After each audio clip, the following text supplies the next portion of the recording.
Hi everybody, Sarah here at the Big Blue House Homestead, and I'm in the kitchen doing some canning tonight. I thought I would share a couple of my recipes. This one's considered, I guess, rebel canning, but it's not really because it's pickles, and like 90% of your pickle recipes are all the same, except the difference is the flavors you add. But I picked a ton of cucamelons again. I've been pulling baskets and baskets of these for about a week now, and I'm going to go ahead and make some more cucamelon pickles. I like eating these things fresh. They're a little tart. They're also called Mexican sour gherkins, so you know the sour part's there. But they make a great pickle, and they're beautiful laid out on a platter, and I absolutely love them. So I'm going to show you how I do this because it's, you know, like I said, a pickle recipe, but it's a little different than, you know, you're used to. And plus they're cucamelons. You know who pickles cucamelons? I do. So let's go over and look at what I've got on the counter and talk about this recipe because it's really simple and easy, and I'm sure you could use this with your gardens too. These are the cucamelons. If you have never seen one before, they're basically these teeny tiny miniature little cucumbers, and they kind of look like a melon. A lot of people think they're a cross, but they're not. They're actually a wild edible. People have just started growing these over the past few years. I absolutely love them. I think they're beautiful. And like I said, these laid out on a platter, absolutely awesome, especially at the holidays. So I'm going to use these, and I've got some fresh dill. I've got a little green onion from the garden. I'm using the harder stalks because I'm not going to eat them. I'm just going to use them for flavor. Garlic, dill, cucamelons, green onions. Yeah, I think I got all that down. And so now we just have to work on the brine. Okay, this works great for small batch canning if you're not getting like a lot in, but you can do as much brine as you want. This is just 2 cups of water, and I'm going to do 4 cups of vinegar, and I'm just using white vinegar, 5%. You want 5% acid so that it doesn't, you know, spoil your food and it keeps it nice and safe. Seems like a lot of brine, but a lot of people don't know you can save this if you don't use it all. You can just put this in your fridge and use it the next time you need to make some quick pickles. So I've got that started. I'm going to go ahead and get my burner turned on because I want this to come to a boil. And I've got the water bath canner going, and this is all just throw together and we are done. All right, I'm going to go ahead and add 2 teaspoons of salt per 1 cup of water. So I'm doing 4 teaspoons, which is basically tablespoon, but I'm putting the canning salt in there only. Okay, I used just canning salt. You want to make sure you use that or sea salt because if you're using just iodized, it can turn colors and it looks bad on your shelves. Got some turmeric just for color. I'm putting 1.5 teaspoons. And I'm just going to let this all come to a boil now. Nothing else gets added to my brine. Okay, since my brine is still warming and coming to a boil, I'm going to go ahead and pack my hot jars. These were in hot water, and I've just removed them to do this.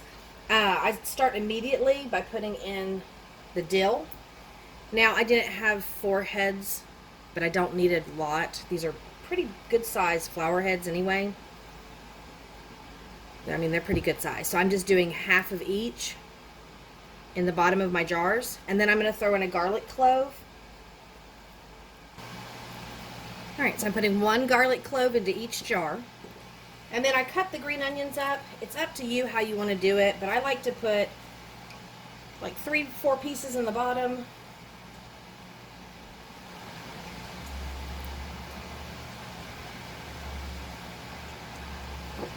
And then I put the same amount on top. But we can go ahead and add all of it to the jars if we want. I'm just trying to space it out a little bit. Okay, I rotated the jars so you can actually see the clear one because I have purple jars. I love my purple jars, but you can actually see in this one. Now all I'm going to do is I'm going to put in my cucamelons. There are some brines that say that you need to actually like boil into the brine, the cucumbers. These are pretty good the way that they are. I don't usually boil them. I just put them in and they cook when I process. But I'm filling them up a little less than the rim so that I can still add in a few chunks of the onion and get a good amount of brine in there.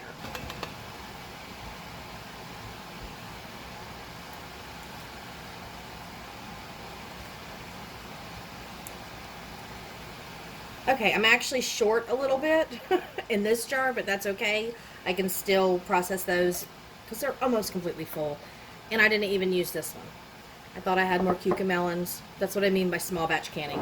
Now, I said I wouldn't use all the brine, and I really am not going to. So just store it in a jar. Okay, my brine came to a boil. Alright, so I'm just ladling in the brine until it covers the top of the cucumbers because I'm going to debubble them and then add a little bit of extra brine if I need to.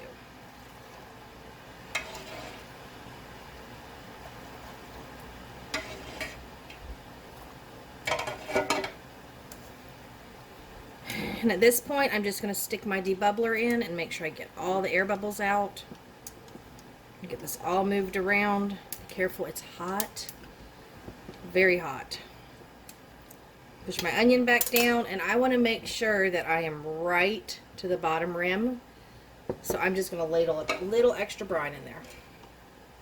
Sometimes when you move them, they'll settle some. I need to wipe my rims so I get a good seal and put my lids on and my rings. Now, it is completely up to you what type of jars and lids you use. I personally just think anything works as long as you know what you're doing. But I just want to say that these are old vintage ball jars, and they only like the Ball brand. So if you're coming across stuff at the thrift store and you're having trouble, it may be because you need the Ball lids. I'm putting these on fingertip tight, and we're going to get these put in the canner and process them for 10 minutes. Okay, reality is I probably should have put more jars in here just to make sure they didn't bang around, but they did okay. But there's the finished product. Beautiful little cucamelon pickles. So I'm going to take these out and let them sit on my counter for 24 hours. Make sure they all seal. Hopefully they start dinging in a second. And we will have pickles.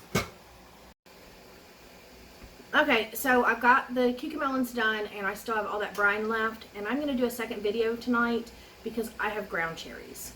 I have a big colander full of ground cherries.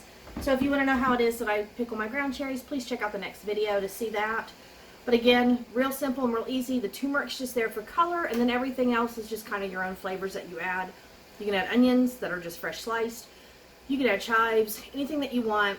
I like mine though with the green onions and the garlic. It gives them a little bit of a better flavor since they are just a little tart, but they are nice little crunchy bursts when you get them. And again, put them on a platter around meats and cheeses at holidays, and they're absolutely beautiful. Very impressive because people don't see these in the stores. And so it's really cool to make cucamelon pickles. So anyways, guys, thank you so much for stopping by, and I will see you in the next video. Bye.